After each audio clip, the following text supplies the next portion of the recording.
Hai guys, welcome back to my YouTube channel sama gue, Janet. Ini penting banget.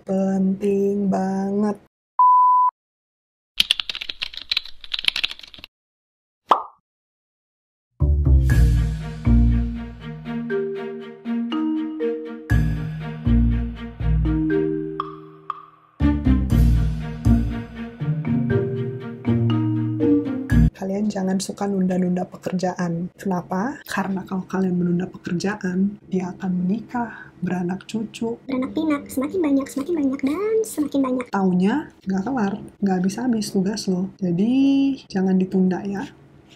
Terus ini juga yang paling penting banget adalah kalau lo masuk FK, lo jangan pernah percaya sama temen lo kalau dia bilang dia belum belajar. Itu bullshit.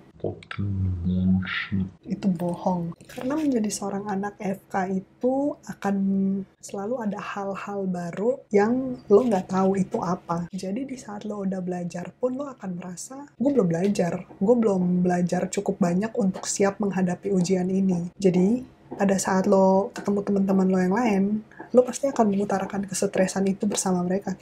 Gimana? Udah siap belum? Gila, gue belum belajar. Banyak banget pusing gue. Lo gimana? Sama, gue juga belum belajar. Gue belum baca apa-apa, gila stres banget. So that was a fucking lie.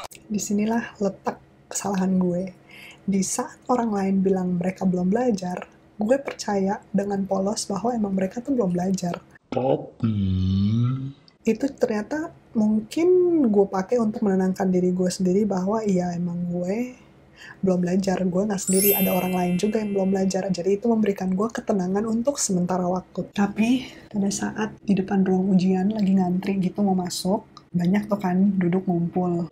Jelasin dong tentang si topik yang ini. Oh, topik yang itu kan kayak gini. Jadi lo tuh harus bisa kayak gini kalau orangnya sakit, obatnya ini. Oh iya, kemarin gue ada baca tuh.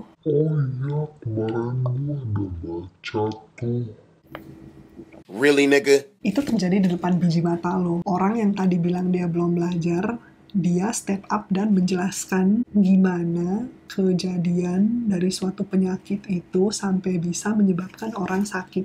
Itu yang namanya lo belum belajar. Setan. Dan gue selalu jatuh ke dalam trik itu, entah kenapa, berkali-kali. Jadi jangan pernah percaya teman lo kalau teman lo bilang dia belum belajar, terutama kalau lo anak FK. Bohong, itu bohong, hoax. Dan masuk ke FK menurut gue adalah salah satu momen dimana lo belajar untuk bertanggung jawab terhadap diri lo sendiri. Apalagi kalau lo anak rantauan, lo akan bertanggung jawab terhadap pola hidup lo, pola makan lo, duit jajan lo, semua aspek kehidupan lo harus belajar bertanggung jawab terhadap diri lo sendiri. Karena bonyok lo nggak di situ, kakak lo nggak peduli, temen lo juga cuma asal ingetin. Tapi balik lagi, lo udah kuliah, lo udah hidup sendiri, ada hal-hal yang perlu lo prioritasin, jadi lo akan belajar bertanggung jawab di situ. Dan selain bertanggung jawab sama diri lo, lo juga akan bertanggung jawab sama nilai-nilai lo, sama cara belajar lo, sama tingkat stres lo harus tanggung jawab itu semua karena nggak akan ada yang peduli sama lo selain diri lo sendiri. Dan saran gue adalah lo belajar bertanggung jawab sedini mungkin ketika lo masuk ke FK supaya nilai-nilai lo itu bisa bagus di tahun pertama. Kenapa gue tekanin tahun pertama? Karena di tahun-tahun berikutnya materi pelajaran akan semakin banyak dan semakin susah.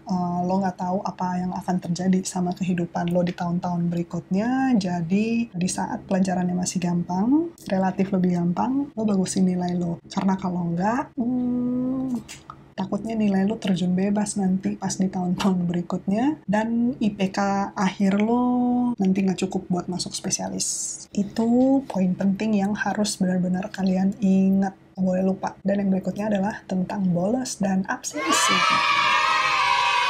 Gue adalah mahasiswa yang sangat suka bolos, karena gue suka main, jadi sebisa kapanpun bisa bolos, kapanpun bisa tidur, kapanpun bisa main, gue akan bolos dan gue akan main. Jangan diikutin, tapi tipsnya sebagai orang yang bolos tapi akhirnya masih bisa survive dari FK adalah lo bolos di kelas yang benar-benar menurut lo kalau lo ikut pun gak ada guna. Nih gue kasih contoh. Jadi akan ada dosen yang menurut lo dia nggak menjelaskan materi secara baik karena dia cuma ngebaca dari slide, dan slide itu banyak banget, cuma ngopi dari textbook, cara ngomongnya nggak enak, terus pas lo nanya pun dia cuma refer back to that slide. Itu kan males banget ya, dan kelasnya pagi hari jam 7. Itu lo akan extra effort banget untuk punya motivasi, apalagi kalau lo anaknya seperti gue yang males, lo akan sangat berusaha untuk menghindari kelas-kelas seperti itu. Jadi saran gue adalah kalau lo mau boloslah di kelas-kelas seperti itu. Tapi ada tapinya. Sebagai anak FK, ingat tanggung jawab nilai lo tuh selalu ada di pundak lo, yang nggak akan pernah bisa lo lepasin.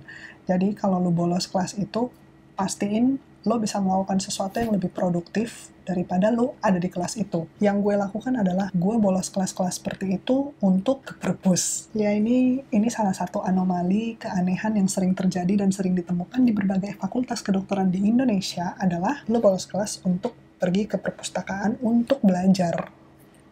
Gak make sense kan? Ya that's it. Itu kehidupan anak FK. Atau lo bisa juga kayak temen gue, dia hadir di kelas itu pagi supaya dia nggak kena macet, tapi dia nggak dengerin lecture-nya. Dia pakai headset dan dia buka YouTube untuk nonton lecture dengan topik yang sama dari pengajar yang lebih baik. Jadi instead of dia baca buku yang juga ngantuk, instead of dia dengerin si lecturer bosen itu, dia denger kelas online. Pinter? Yes.